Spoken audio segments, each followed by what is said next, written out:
Central Finance Committee. Thanks, Chairman. One resolution. Resolution of the Legislature of the County of Greene, the general sales compensating use tax pursuant to the authority of section 1210 of Article 29 of New York State tax law. Davis. Leg. I have a question from this, Mr. Chairman. Anybody read into this section 1115 as to what it exactly is telling us about the A, B, C, D, E, and F when it comes to energy and gas and fuel? Mike, I believe this is boilerplate. We have been doing this every 2 years for. But aren't the add-ons right here, the new stuff, when it comes to this energy? Yeah, if they had the So Department that's of State, the add-on. Department of State asked for the add-ons. Yeah, and, what they relate to, I don't really know, because a lot of our, in Greene County anyway, our solar, is tax exempt for 15 years, so I'm not Right. sure. 487. Yeah. So I'm not sure how it affects that, I mean, other than the fact that after the 15 years it goes away. Yeah. Well, this is in order to retain the 4%. Well, what do they charge at the state, what's the charge on a gallon of gas at the pump? For the state, it's the 4%, but it caps out at $2. So if gas is above $2, the state loses the difference above the $2 mark. And that holds true on Greene County too? No, our county taxes go all the way to wherever gas is. It's only the state that takes a small adjustment down. Okay. Is section 1115 changing that? I don't believe so.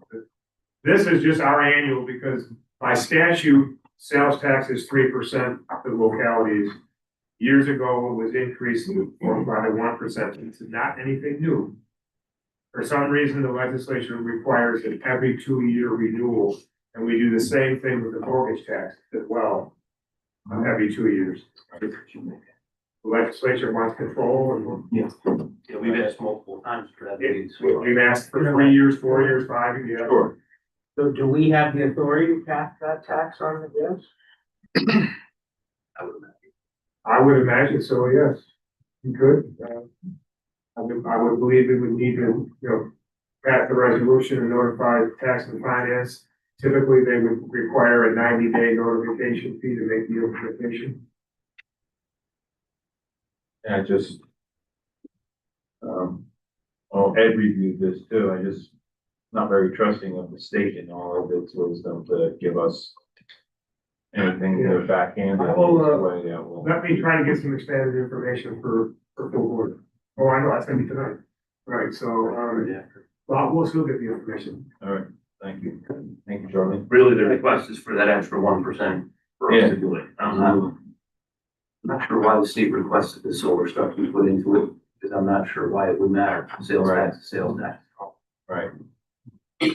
Too late. Okay, you've got Davis and Leg. Introduce a second. All in favor of that? All right. Opposed? Opposition? That's carried.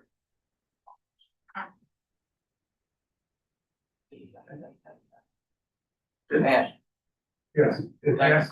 Anything I'll else? make a motion to adjourn. Second. We're adjourned. Thank you. Didn't he lose control? Well, yeah, you did. There you go, Charlie. One thing, Charlie, proud of you.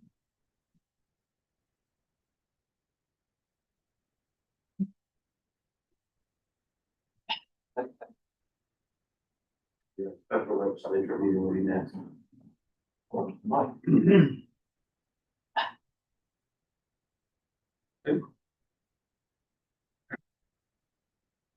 We call special legislature meeting number 3 for the year 2025 to order, and ask everyone to please rise for a moment of silent prayer.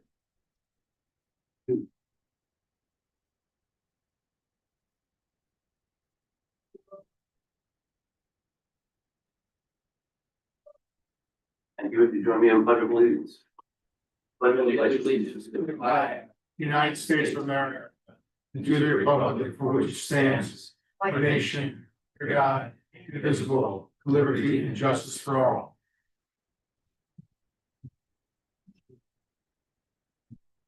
Thank you. Roll call, please, Tammy. Mr. Chairman, all legislators are present. We have one item on the agenda, we can move right into that.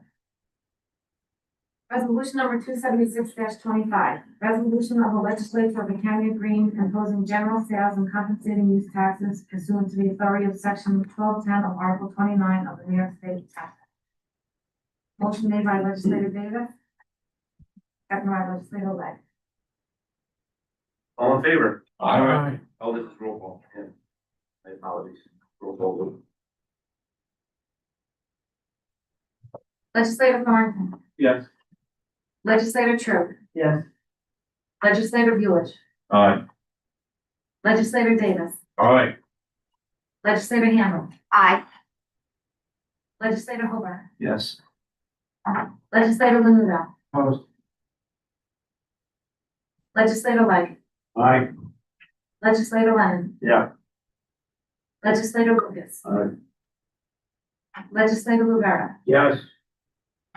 legislator Martinez, Yeah, legislator O'Connor, Aye. Chairman Linder. Aye. Mr. Chairman, we have 9,382 ayes, 618 noes, and 0 ayes. Carries. That is all.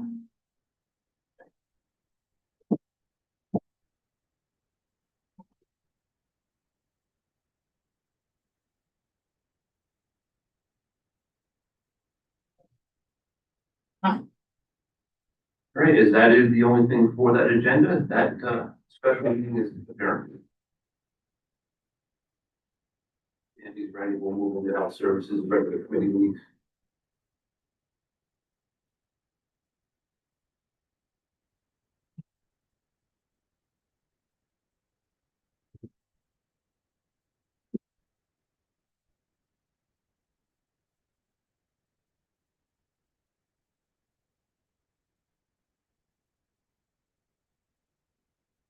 Good evening, everybody. We have Health Services Committee meeting at 6:09 this evening. Before we get into the resolutions, contact Laura Churchill come up. She has a couple things to talk to us about. Good evening, folks. I'm joined with our staff, Wendy Johnson. She is our clinic manager, and Donna Giuliano. She's our registered nurse. I just draw attention to an outreach campaign that you're going to see tomorrow at various intersections around the county, drawing attention to International Overdose Awareness Month, which also goes into the month of September. So these are some Greene County statistics.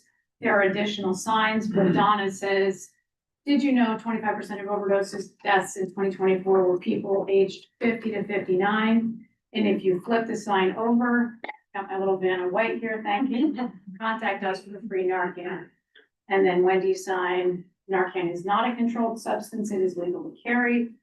And then my sign, almost all overdose deaths occur in private homes where Narcan was actually present in many of them. And so it's just kind of calling attention. And again, the message, the call to action is to call for Narcan. So I just wanted you to be aware, because you're going to see it and your constituents may also ask questions about it, but we'll see them around the county. And Donna has numbers if anyone has any other questions. Quick question, just to put it out there. So if somebody contacts you guys to get Narcan, that's fully anonymous, no private information is collected from them, they can come. Completely. Completely. I don't even ask for them. We have some people that have showed up. For example, there was an older couple that lived up on the mountaintop and they had a nephew from the city who was coming up to visit. They knew he had a substance use disorder. So they came to us. We talked how to use Narcan, what the Narcan would do, what they could anticipate, so that they were safe in their household. Because it, as it's a common saying, you can't Narcan yourself. So, for numbers, if anybody, it's really quick, but you might find it interesting. I think it's very interesting. This is interesting because you would think that the age of the people that overdose would be younger. You would think that they'd be like, the teenagers and that kind of thing, maybe the people in their 20s, early 30s. What this sign doesn't say is actually 50% of the overdoses in Greene County last year were over the age of 50. 50%. 25% were 20 to 30, and 25% were 31 to 49.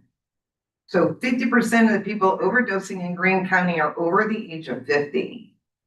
How many did you have total? In Greene County for last year, I can give you the stats for 24 and then 25. There were 28 reported overdoses in Greene County. 12 of them were fatal last year. This year, we've had 49 overdoses so far. 22 of them were non-fatal with the use of Narcan. There was 22 lives saved just with Narcan within this county. The 3 overdoses that were fatal in Greene County, 2 of them used multiple doses of Narcan and the person could not be removed. One of them, it was unknown whether the Narcan was even used. So far, with what's been reported on OD maps, we have 3 fatalities. But we have 49 overdoses and 22 lives saved with Narcan. Reported. Because with the only thing about the Narcan is that because it's becoming more available to people, then they're not as apt to call the emergency room. They can immediately treat somebody in their residence who's having an overdose, and it doesn't necessarily require 911 assistance. So there may be more overdoses within the community that are not being reported because EMS, the state police, local police forces are not involved in it. So this is just what's being reported. 89% of overdoses last year were in private homes. 89%. 75 were in their own home. 25% of the overdose, the other 25%, they were in somebody else's house when they overdosed. So this is not back behind Price Chopper, in the woods, under the bridge. These people are overdosing in their homes or in somebody that they know home. And primarily it's their own home.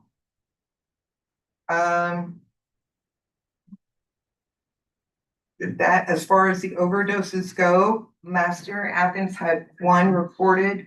This year they have 3. Coxsackie, last year you had 5. This year you have 19. Earlton had none. Earlton has 1 this year. Catskill had 13 last year. Catskill has 12 so far this year. Carroll had 10 last year. They're down to 3 this year. So there's a little improvement in the Carroll section. Leeds had none last year. Leeds has 3 this year. Do we know the cause? Is it being traced to fentanyl, or is it oxy or heroin? It's fentanyl. There is no heroin.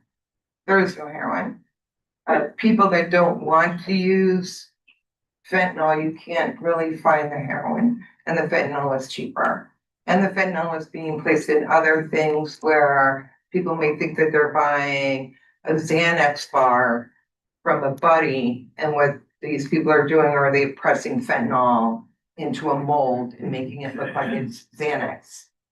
And that's how you hear these stories about these young kids who thought, oh, we just thought he was taking a Valium, or he was just taking a Percocet from somebody's mother. Well, it wasn't. It was fentanyl. And that's how they're overdosing. So is the Narcan being provided, is this fully funded by the county, or is there outside funding coming in? We're an overdose prevention program. So is Greene County Mental Health, and so is the sheriff's office, right? So we all receive. We hand it out, so anybody that wants it, and we leave it at local gas stations. We have our patrols leaving it all over the town so that it's available. Yeah, and we went and met with the substance use disorder counselor at the jail. I'm gonna get with Lieutenant Rubino and talk to him about possibly setting up a Narcan station outside when an individual is released from the county jail. So the officers aren't involved, the officers don't have to worry about it, but when they walk out that gangway before they go out the last door, if they wanna pick up a bag of Narcan, they can. Well, officers won't have to do anything, we'll replenish it as need be. And then at least because these individuals that are incarcerated are not getting these substances. And they might get a discharge with a medication, but if the medication runs out and they start to use again, they're at a higher likelihood of overdosing and die. Because they do not have the tolerance anymore. So to help prevent that from happening, they can take Narcan right when they walk out the door. Why don't they just issue it to them? You issue them an ID card and anything else that they need, give them a bag right there with them. I don't know, I have not spoke to Lieutenant Rubino, that would be fine with me. Whatever way the county would like to work it, I am more than happy to do it that way. So pardon my ignorance about the funding of it. So is it funded by the state, federal? Yes, state. It's all state funded? Yep. And just to be clear, we are doing much, much better than we used to, right? Jason and I stood up here a couple years ago in 2021. We had peak overdose deaths. Our death rate is down, down, down. This is a multitask thing. Everyone is working on it, boots on the ground. So the purpose isn't to draw attention to the dire nature of it, but the reversible nature of it. And to really draw attention to the fact that these are constituents in our community, and just highlighting it, and that most of us know somebody who's been impacted or has died, frankly. Well, there's a new drug that's hitting all over the place, that is Narcan resistant. I would be. That's xylazine, Yeah. yes. So has not reared its head here at all? We have seen a couple of the toxicology from deaths have had xylazine, but not most of them. We also did purchase a drug checking machine that the sheriff's office is using. So you could speak to Just to that. comment on it, we are using that quite a bit, the True North machine. And as Donna said. Excuse me. And I can't even tell you the last time I saw heroin come in. So our overdose deaths were really high when heroin was really, being used a lot in the county. What we're seeing a lot now is crack, not cocaine, but not as much as crack and meth. Yes, And they're putting fentanyl in that. yes. So that's what the True Dark showing. And also we tested something the other day and it was cut with mannitol, which is an artificial sweetener. So that's just something strange that we haven't seen yet, but the True Dark machine showed that. I'm sure you've heard of them cutting with baking soda or whatnot, and for whatever reason, they're using artificial sweetener now. So just from the street, a change that we can. So the main goal is primarily just to reach out to community members in Greene County, people who live here, and let them know what's going on in their community. To erase this stigma, let people know that we're here. If they or their loved ones or anybody else needs help, that we're here. And then to know what's going on in your community, what you can do about it, and if it's as simple as having Narcan, I mean, it's totally harmless to anybody. If you're not having an overdose, you can shoot Narcan up anybody's nose. It's not gonna do anything to them. It's not gonna hurt them at all. So, I mean, they're giving the expired Narcan to officers that have canines. This can't really use an expired medication on a human being, but I tell you what, when the canine goes down, they sure can use that Narcan on the canine. So, I mean, it's something so very simple. And, the more support we get from Greene County, the more we can address this issue and the more we can make the numbers drop. Thank you. So you guys are with this, are making numbers drop from, the actual deaths. But what's the next step? So you get them to stay alive with Narcan. How do you get them to not use? What's the next method in place? So linkages to care is the main thing, and we can see evidence that that's improving by the Oxford House model that is now in place, where folks have to be completely abstinent to live there. So there's been a lot of measures, a lot of people have connected into care and are graduated to treatment and are maintained on medication. So that's been another success story for Greene County, I think, as well. Yeah, and there's Our a, clinic, the mental health clinic, lots of people have been. Yeah, yeah, and because we're so rural and people have problems with transportation, especially if they're unemployed, if they're stuck on the mountaintop, sometimes it's hard to get down to an appointment. There are 3 different places that will do telehealth for treatment for substance use disorder. And they could do it right on their computer or on their phone. So anybody, whether they want to even come to us, we can give them the resources available to meet them where they're at and help them go in the direction they want to go in. Yeah, I agree with Mike. I think that has to be part of the message besides just this. What's the next step? And we've got to get that message out to the public. That's what the next steps. That's wonderful. That's wonderful. Does Oasis still have like a presence in Catholic Charities to help as well? so. You wanna speak to Oasis, Jason? Oasis still, is very much in support of the approach that Laura's talking about. Catholic Charities, to my knowledge, is not involved in substance abuse treatment right now in the county, primarily Twin Counties Recovery Services. Funded by Oasis, Funded by. Twin Counties is funded by Oasis. And also, the Oasis also funds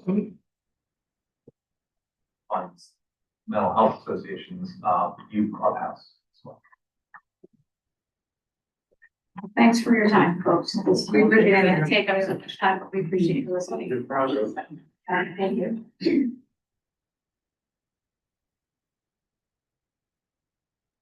Okay, 3 resolutions. First one, appointing member, Greene County Public Health Department Medical Professional Advisory Committee, MPAC.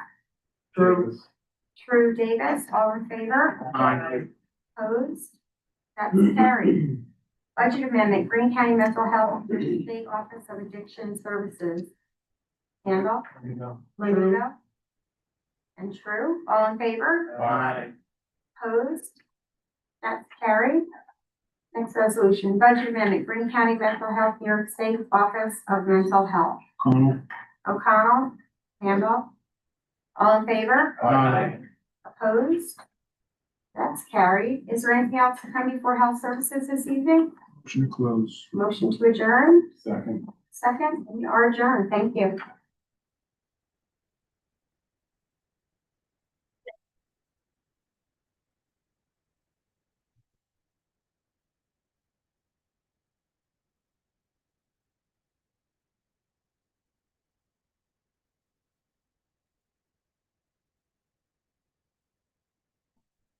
Thank you, Tammy. I'd like to call County Resources to order at 6:25. We have no action items for this month, but we do have Greene County Libraries Association here. That's a brief update. Catherine Benson, who heads it up. So nice to see you again. Thank you. Thank you very much for having us. I appreciate that.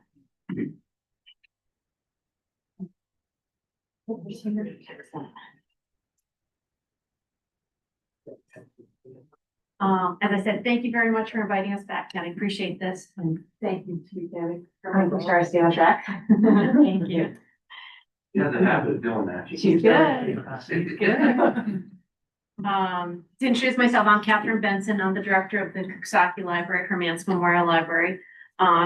With Christopher Leary's from Catskill, Corinne Tadvitos from the Carroll Library, and Jacqueline Elmo email is from the Mountaintop Library. We thank you for your support in the past, and we hope to continue to have your support in the future as well. Quick, go forward. Where am I pointing? All right, one more time. Okay, thank you, thank you.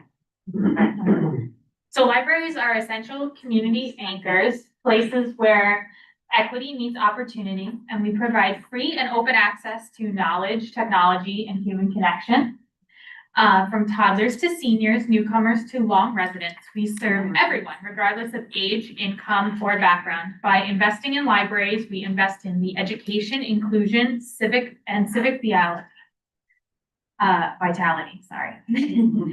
We strengthen our neighborhoods and empower individuals to build bridges across our generations. So you'll see here, we have some of our library members. Throughout the slides, you'll see many pictures. These are pictures from our own libraries. So if you notice your library, every dollar it was invested in libraries yields exponential community benefit. Libraries reduce isolation by offering welcoming spaces for connection and belonging. We support education at every stage, from early literacy to adult learning. And we boost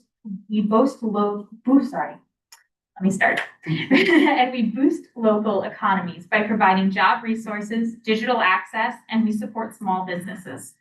Libraries aren't just service providers, they are engines of quality, resistance, and growth. Oh,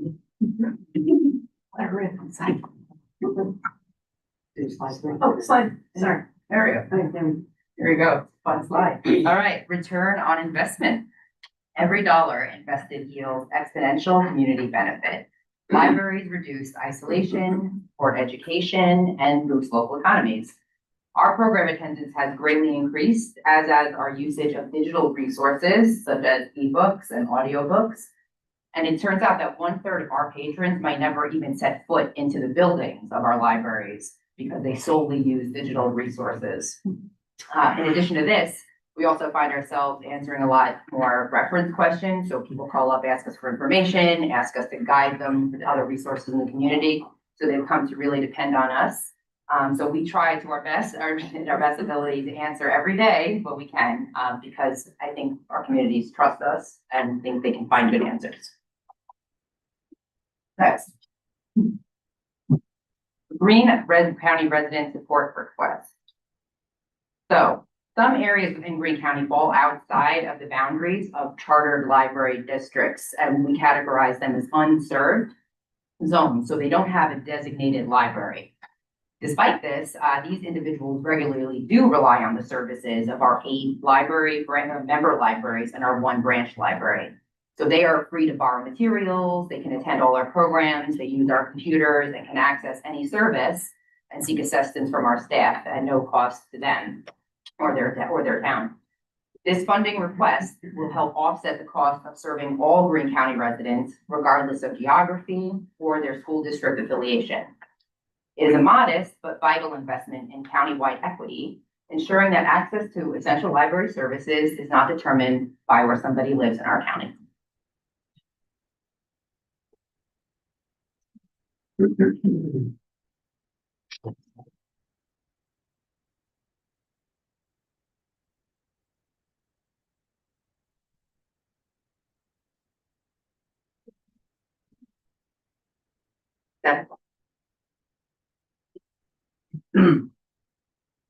All right, hey y'all. My name is Christopher. I'm the director of the Casco Public Library in Palinville Branch. If you've got to stop by, I'd love to say hey anytime. Slide 5 is mine, so powering digital access. As it was just mentioned, a huge amount of Greene County isn't actually served by a library. So we actually see in all of our libraries, roughly patrons from these areas or from adjacent neighborings coming to different libraries to really find the resources they're looking for. So we're also asking for some increase in both technical support requests as well as our powering our digital access. So computers, hardware, cybersecurity, all the modern things that people need to access information, get what their work done, which is actually a huge thing that happens at libraries. So people are coming to check out books and like surf the internet, but they're actually coming to use computers and print out flyers, legal documents. We became a notary public at Catskill recently, and the amount of notaries we do at Catskill Public Library is actually astounding. And it's because people are coming into town to get their business done. Stop here, go to the courthouse, the whole thing. You need to make an appointment to do that. Nope, we have 3 current notary publics on staff, so I try to have one available at all times. There's also not a UPS drop-off location in town. That went away. So we're about to pick up that at the library too, so that you can come to our library and you can print out your documents, make some edits, talk with the reference librarian, fill out the form, scan the document, have it notarized by a librarian, and put it in the mail, all in one-stop shop. And that's actually coming from a need that we find from people coming to the library because they're like, where do we do this? And you're like, right here at the library. And that really happens across the board, at really all public libraries nowadays. I'm actually right now trying to go through a remodel of the Catskill Library because of the DRI grant that we've heard so much about. And we have one in the plans coming, a specific workgroup and office services alcove, because it is such an important part of the business. So powering that digital hardware, those sort of work tools is important. As well as e-resources. So we all mentioned it, right? So we've heard about unserved communities, people up in the mountaintop. Greene County is a big county. I actually was coming back from Niagara Falls recently and got to drive through Ashland and all out there. And for so many patrons like that who have transportation issues, digital resources is a lifeline, an incredible lifeline. I get called from people on the mountaintop that may not be finding what they're looking for, and I can't make it all the way to Catskill. How can I gain access? How can we get more access to be able to fill one of them was my child has ADD and we can't make it to here, but we just got the subscription dropped and, et cetera. So filling in those funding gaps, especially at a time when you look at statistics and libraries, which got knocked down in COVID, we know all the game. When you really look at stats, it's just escalating in use as people open back up and really find the community hubs that have been part of American history for 125 plus more years. So it's with your support that us, the Greene County Legislature, or Greene County, Library Association, really can continue to pull together and do what public libraries have done now for a substantial part of American history, which is be there for their community, be there for their constituents, and continue the great work of learning, producing, and moving on. Yeah. Do you charge for those services, like when you will do the UPS drop-offs? No. What we do is we will cover costs on printing. So, paper, toner, ink, all of that does cost money, right? And so roughly we would just run a nonprofit model. So you'll get cheaper prices than you would at like a copy, fax machine or something like that. There isn't one around here, so I can't say go to the Office Depot because I'm not even sure where the nearest one would be. But so it would be, like 10 cents a copy, things like that. Yeah. Way to go, Christopher. All right. The more exciting online database request. So, somewhat of what we do too is like we're a fixed institution in our community. So part of our responsibility implicitly is kind of to preserve and share a lot of our local history.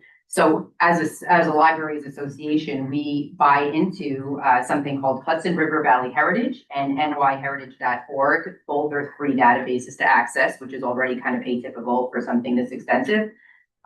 So we are able to upload our local collections to these websites and anybody can access them for free.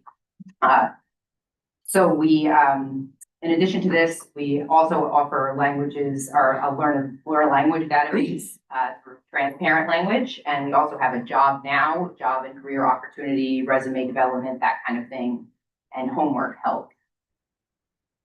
Is there a cost for the language services? No, they're all free. It's a whole extensive, so they have all the languages and they have like levels and tiers of lessons. So depending on what level you're jumping in at, we were doing what was it, Mango a couple years back.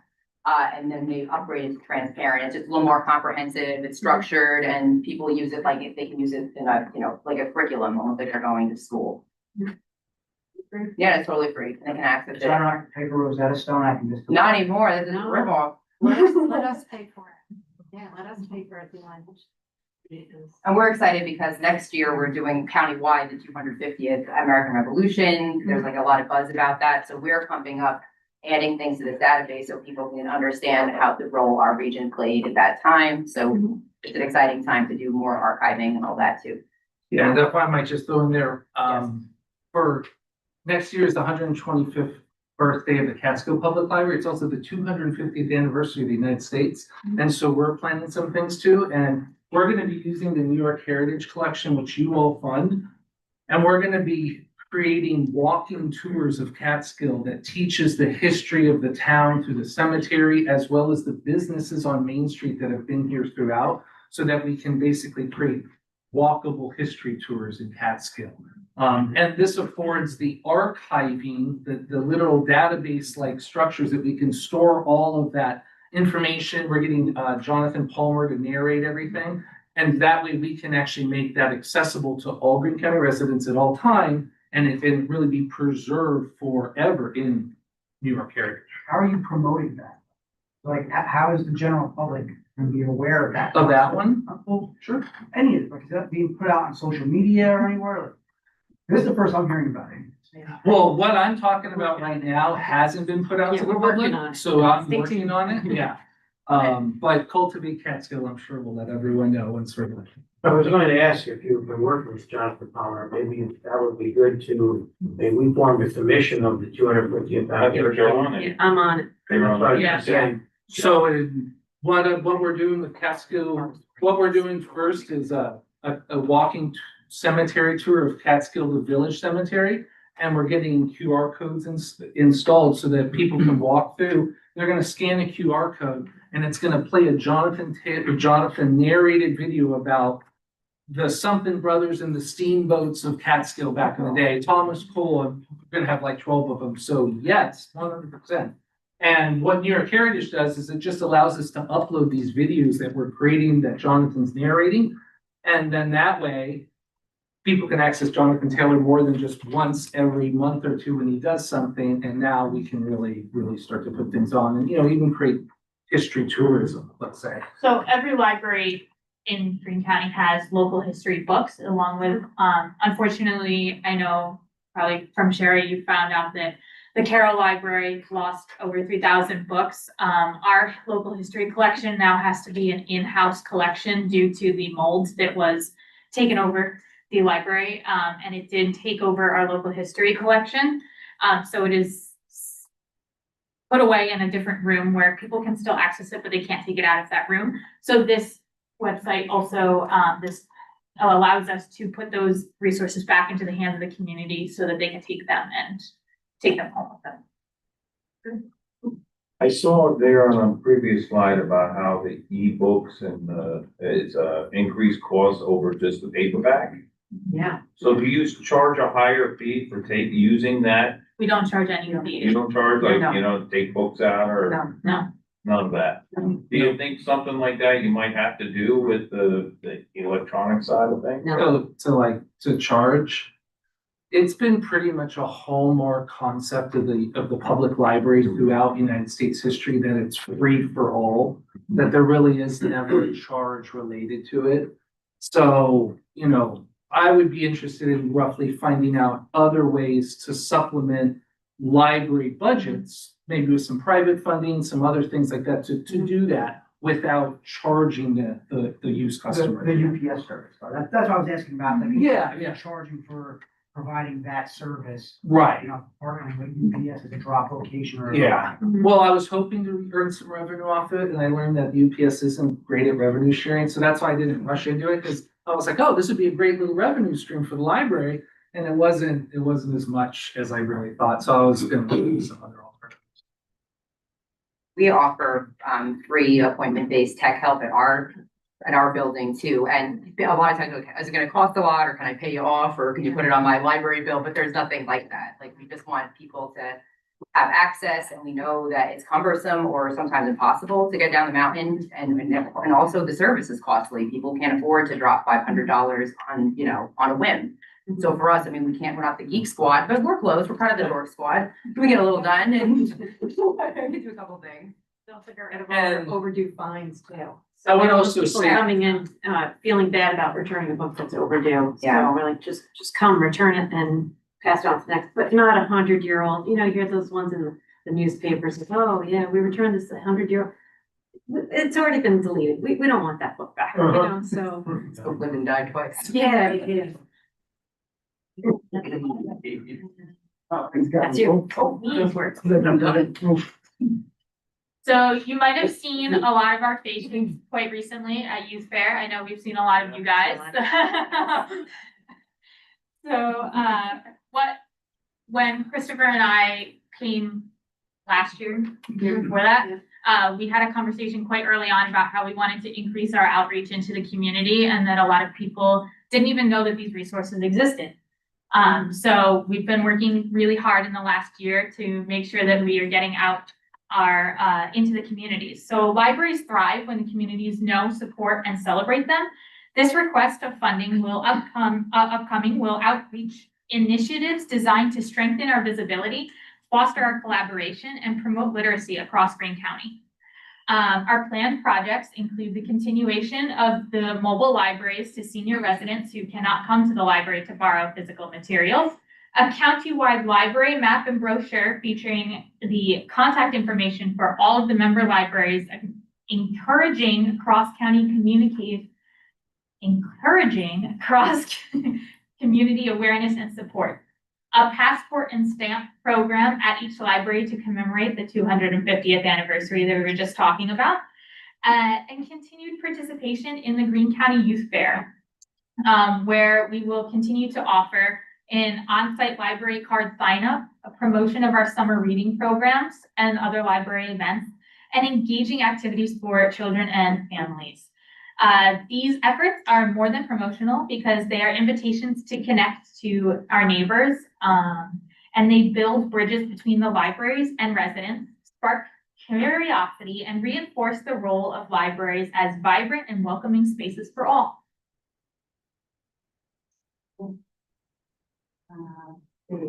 We maintain responsible stewardship of public funds and uphold the highest standard of fiscal integrity to ensure that financial transparency and compliance for our 501c3 nonprofit organization, the Greene County Library Association, contracts annually with Tom Casito, CPA, PC, and CARO for professional tax preparation and filing services. This covers our annual tax returns, the preparation of that, and filing with state and federal agencies. All right, and then my last slide for the night, sorry. We have our book page subscription request. Book Page is a beloved monthly publication that connects readers with new titles and trusted reviews, cultivating recommendations. It's a powerful tool for not only the patrons, but also the library staff that it supports.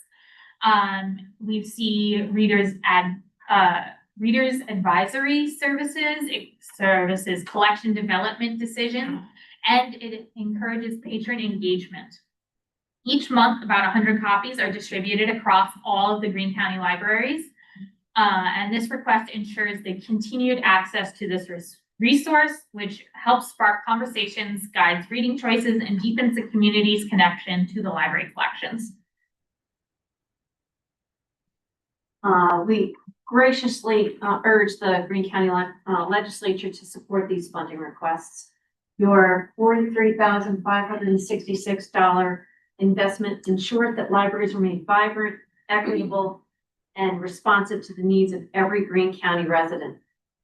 Each resident, regardless of location or circumstance, has access to the resources they need to learn, grow, and thrive.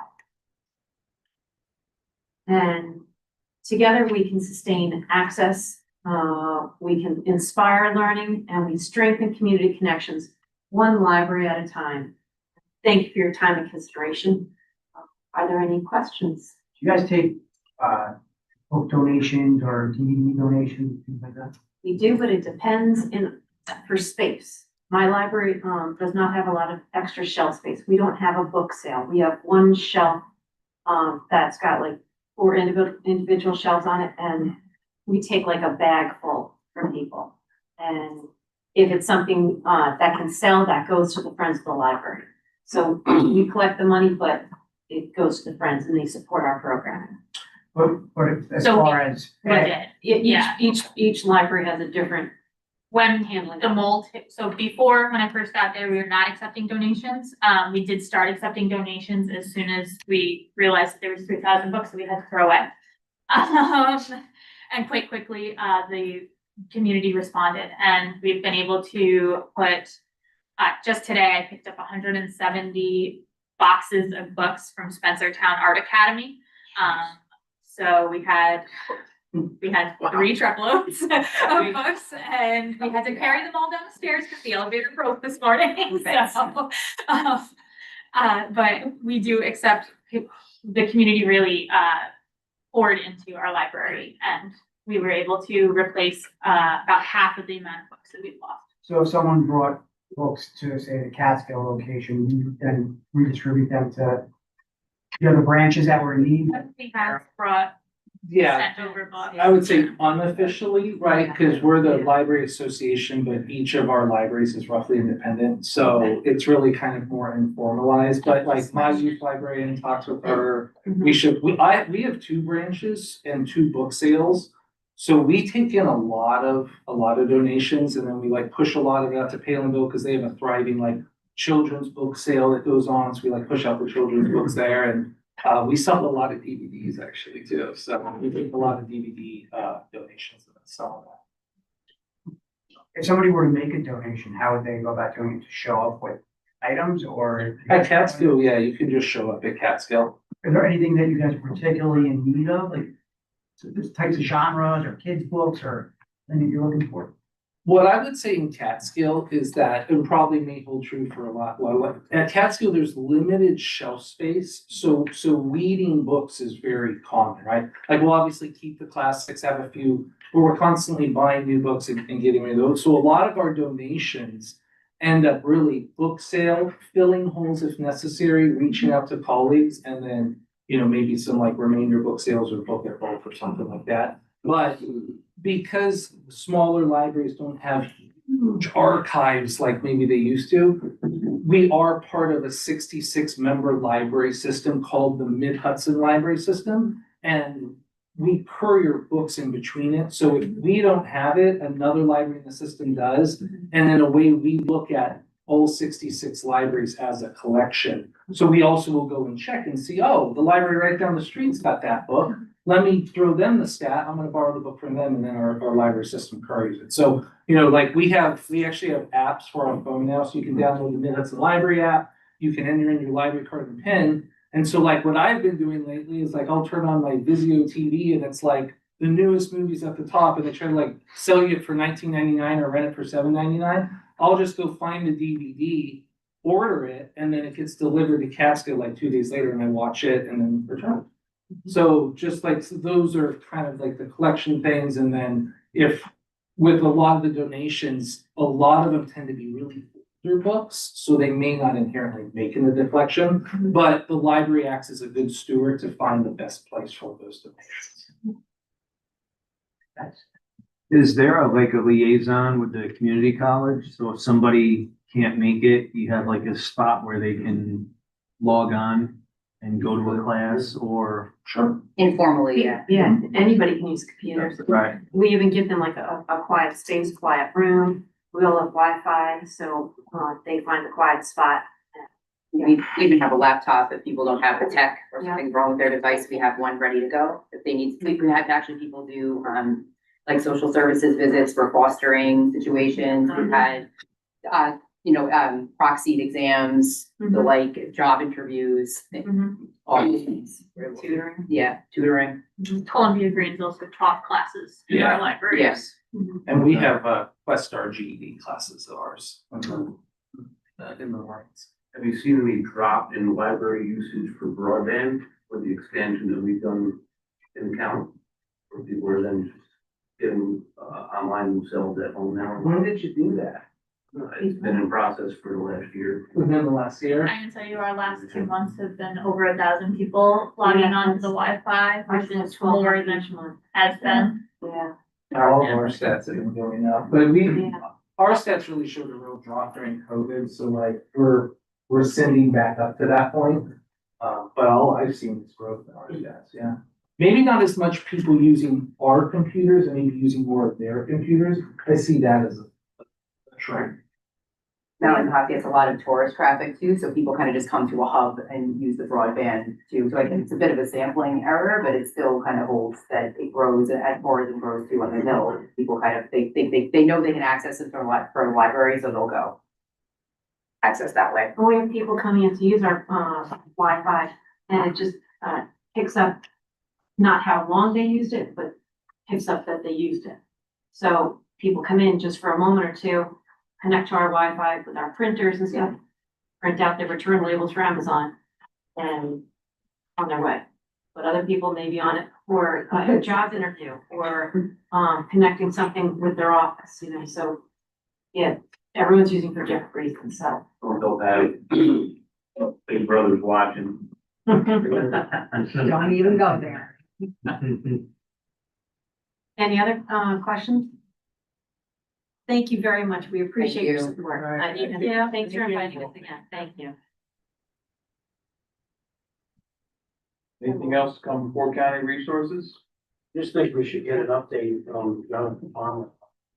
You know, what's going on with the 250, you know, do we have a list of events? You know, what are some of the towns planning? I've been hearing some towns have been doing one thing, doing their own thing. You know, what are we doing as a county? You know, coming next month. Yeah, and then what can we do for the schools as well? Get working on that. Basically 10 months away. Yeah. It's not that far from now. We can do that. Anything else? Motion closed. Motion closed by Corrington, second. Rivera. Sure. Good.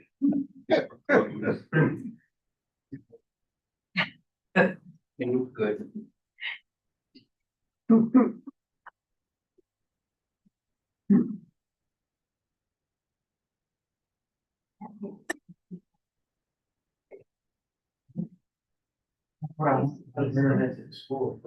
We're gonna set up on our pumpkin reports. Not the audience. Thank you.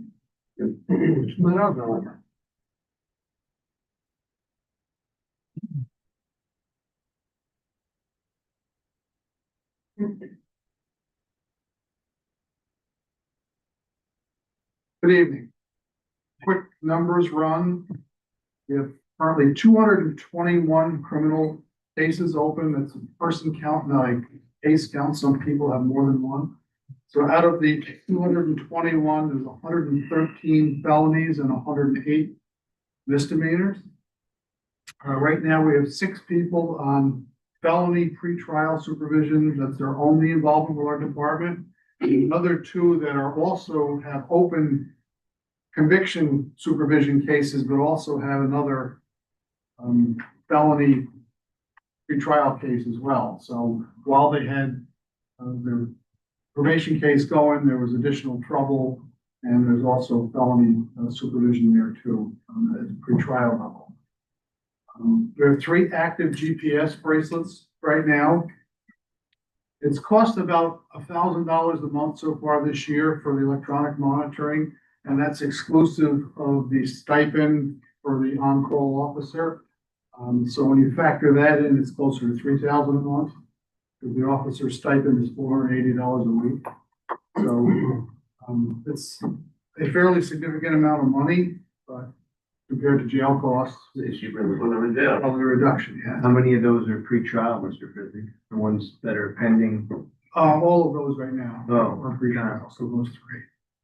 So the frequent flyers are still out and about with a $3,000 a month penalty. We have, yeah, some people who are returnees, maybe not necessarily from here, but they're one particular person on the GPS right now has a history in other counties, and now he's a local resident, and he's had some issues here. So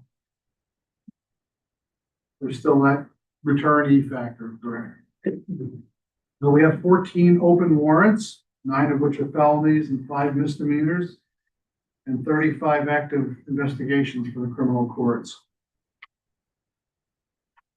On the juvenile side, the numbers have fallen off somewhat lately, and I would imagine it will start to pick up again with school being back in session.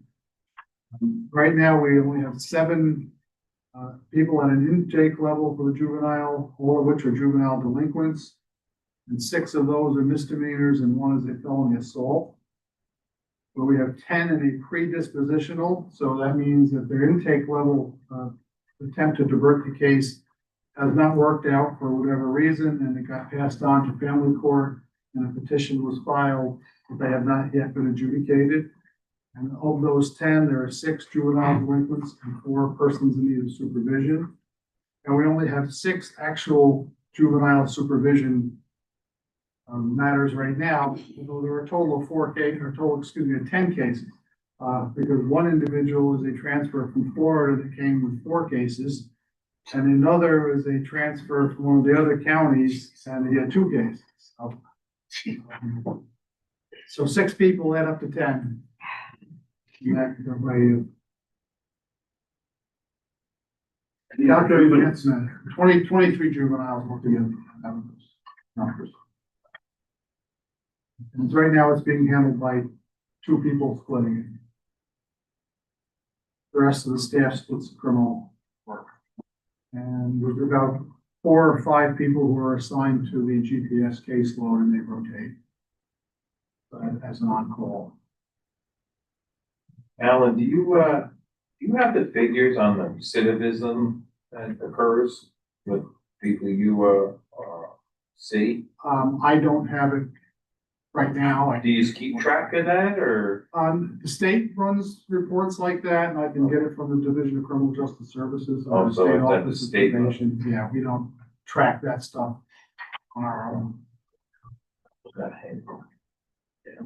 Thank you. Thank you, Alan. Thank you. Ownership? I wonder how I feel.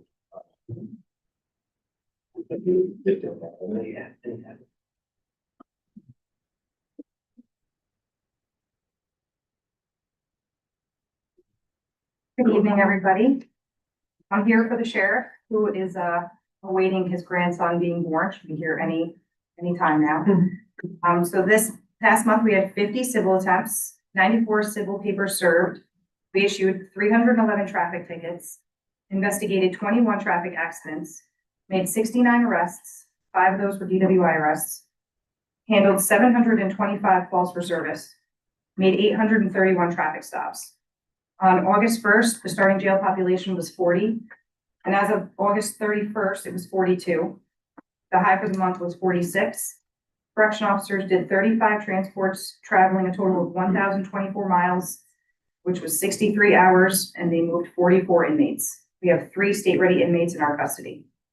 A few notable cases: our deputies assigned as task force officers to the U.S. Marshal's Office participated in the execution of a warrant on Broome Street in the village of Catskill, which resulted in the arrest of a subject wanted by the City of Troy Police for criminal possession of a controlled substance and criminal possession of a firearm. The state police were involved in a high-speed pursuit from Prattsville for failing to comply. They terminated the pursuit as it entered the town of Jewett. One of our units and the town of Hunter police unit were stationary at the village of Hunter when the vehicle came through and nearly struck both of them. Our unit attempted to engage when the vehicle struck a curb, causing a flat tire. We then followed the vehicle eastbound until it struck a stone wall near Horseshoe Bend. The operator was taken into custody and charged with 3 counts of unlawful fleeing of a police officer, DWI, refusal to submit to a chemical test, and multiple other V&T violations. He was brought to the hospital, minor injuries, and issued UTTs there. So that's all I have for that, and I wanted to comment on the conversation that was had about Narcan and what happens after Narcan, because I'm sure you guys have heard of our Impacted Citizens Program that we've had in place for years now. It's run by Lieutenant Tortolis, and now Kate Murphy, our community wellness person, is working with him pretty much every day on it. So for those of you that don't know what it is or don't remember hearing about it, we started it years ago because of the rise in overdoses. It started with just our members filling out a form as soon as an overdose occurred, or they had, heard of it, responded to it, even if it was an EMS call, if they did Narcan and brought the person back. Then at a chiefs of police meeting, which I'm not sure you guys know that we have quarterly chiefs of police meetings, the heads of all the local law enforcement, as well as first responders, DEP, NCON, all that, we get together quarterly, the sheriff's office hosts it. So we asked them to also have their officers fill out these forms and send them to Lieutenant Tortorellis. So within 3 days of that happening, an overdose happening, we will go out to the home or wherever the overdose occurred, and we try to make contact with the person who overdosed or their family, and we offer them services, trying to set them up with a peer or twin counties, or in some cases, we've even helped get them to inpatient rehab.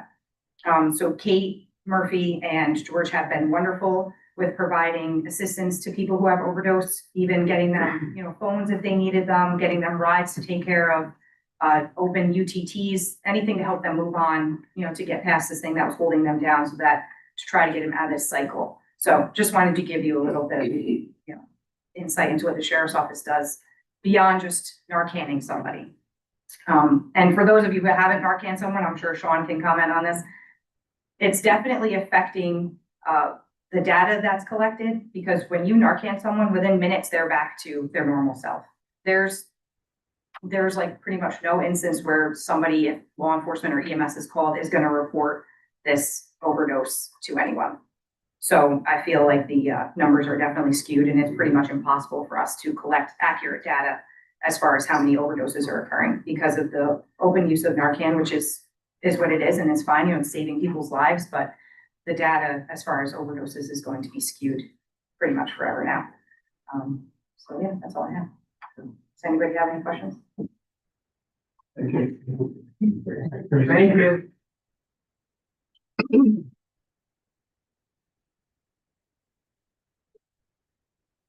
Thank you, Riley.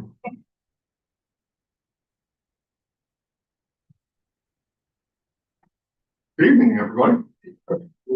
So for August, in our CAT events, we had 564 EMS calls, 197 fire calls, 2,193 police incidents, and 738 other or unknowns, for a total of 3,692.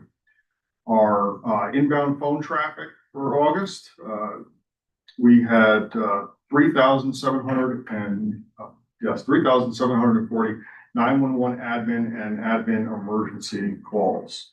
There were 50 EMS mutual aids, 10 fire mutual aids, and 0 calls for hazmat. We did just complete the large upgrade to the 911 center. The furniture and the equipment that had been in there outside of the technology was pretty much original to the building, so 22 plus years old. Had been long out of warranty. The manufacturer stopped producing a lot of the parts and pieces for the furniture. And now we have the beautiful center that we have now. If you haven't taken a trip out to the 911 center to visit us and you're in the Carroll area, I welcome you to stop in at any point in time. Everything is now fully ADA compliant. It's all antimicrobial touch surfaces, and there's plenty of space for all the new technology that's come out over the years, from the 2 computer monitor screens that we started with to the 6 that we're running now. We've also increased the number of seating positions, so we now have a 6th terminal, and all of the furniture that was removed from that process has been stored over in the 7 bay. It's going to get cleaned up, scavenge what we can out of that, and then that will become the equipment that we're going to have in the backup center. So it's not fully at end of life. We're going to continue to put it to good use, so no wasted funds there. Can't say enough about the crew with buildings and grounds. They knocked it out of the park. They hustled. We completely stripped every piece of furniture all the way down to the raised floor, built 2 offices, put it all back together, reinstalled all the technology in 3 weeks' time. Without a hitch. So there was no interruption in services to the community, and everybody involved really sung together and got us up and running real quick. So that's that. Just a reminder, for the next week's 9/11 ceremony out at Emergency Services at 11 o'clock. See you all there. Sean or Dan, do you guys have anything to add? No? Good. Anybody got any questions? If anybody comes to the 911 ceremony, I encourage you to pop in and see the center. The technology is pretty impressive. And Always welcome. And I echo the work by Buildings and Grounds, who's just, they also did a great job. Awesome. Thanks, everybody. Thank you, Jim. Moving on to proposed action items. Number 1, authorizing out-of-state travel. Dan Green, is Director of Emergency Services. Handle. Martin doesn't handle. All in favor? Aye. Opposed? That's carried. Number 2, amending resolution number 488-24, appointing members of Greene County Fire Advisory Board. Davis. Handle. Davis and Handle, all in favor? Aye. Opposed? That's carried. Anything else from the Public Safety Committee? Motion to adjourn. Handle, second? One quick announcement, Jim. Tomorrow night is the Fireman's Dinner at Greenville. For the Fireman's Convention, Greenville Town Park, and on Saturdays, parade. What time's dinner again, Greg? 5:30, I think. 5:30. 5:30. 37. Yeah, everybody's invited. Second year, An email came out. Thank you, we are adjourned.